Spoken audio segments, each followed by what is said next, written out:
Mr. John Winstanley, who's going to be telling us about the Kalman filter and its rocket science.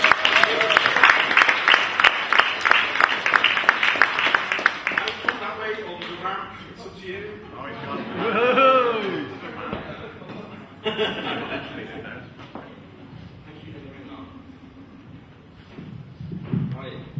Hello everybody. Right, so I've got a question for everyone. Does anyone ever lose things? A few hands I can see. I lose things all the time. It is so frustrating. I think what we need is someone who can help us find the things that we lose.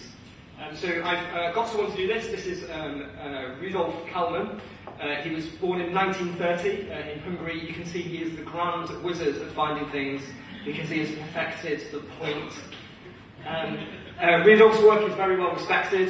He's an economist, he's a mathematician, he's a statistician, and he was awarded the National Medal of Science for his invention, the Kalman filter, which is something that we're going to talk to you about today.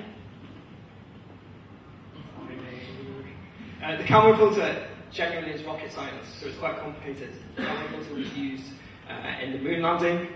It was also used in GPS, and it's sometimes used to estimate temperature when it's difficult to measure temperature, and so on. Now, there is a very complex definition for the Kalman filter, as you can see. If you had a couple of pints already, like I have, to get enough courage for this talk, then you might want a simpler definition for the Kalman filter. So think of it as a mathematical algorithm that helps you find things. Something else that helps you find things is the Marauder's map from Harry Potter. And so I'm going to use this as inspiration to explain to you in a simple way what the Kalman filter is all about. In particular, the footsteps that you might see on the Marauder's map. So for example, imagine that there are some footsteps at the back of the room. They might be 5 meters away, they might be 10 meters away. But the point is there's a little bit of uncertainty into how far away those footsteps are. And that's the first principle of the Kalman filter, the ability to measure and to understand uncertainty. So we also predict. So say you've got a stride length, you've got a direction, and you've also got a step count, then you can make a prediction about where something is. And so what the Kalman filter does is it enables you to combine the prediction with a measurement to be able to come up with a real-time estimate of what is going on. Now for me, I've only got little legs, so if, it's quite easy to predict where I'm going to be, so I don't reach the foliage up at the top. But also the Kalman filter is very clever. So, as well as having uncertainty in a prediction, in a measurement, you can also have uncertainty in a prediction.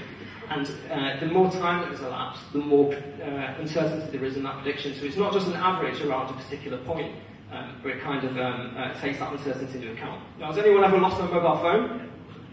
Yeah, quite a few. Can Kalman help with that? Of course it can.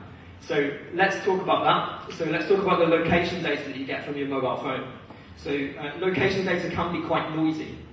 So you could get a block signal, you could get a signal that's been reflected, or you could have made the unfortunate choice of choosing an iPhone instead of an Android phone. There's also different types of location data when it comes to your mobile phone. So you might get Wi-Fi location data, which can be a little bit inaccurate.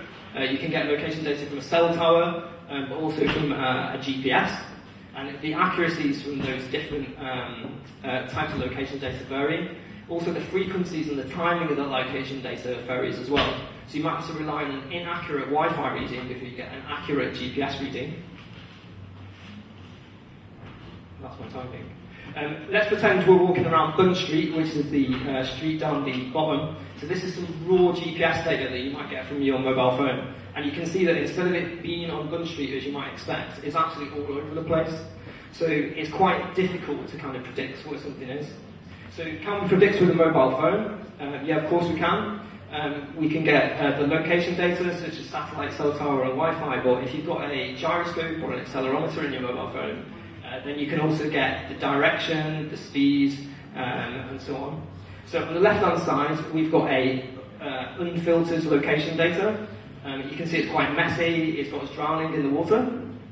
On the right-hand side, we've got some data that's been filtered by Kalman, and it's all cleaned up. Now, of course, Kalman is underpinned with some complex mathematics, so after this talk, when you've not had so many drinks, you might want to have a look at like the Kalman coefficient, the Kalman gain, and a few other things that come up with that too.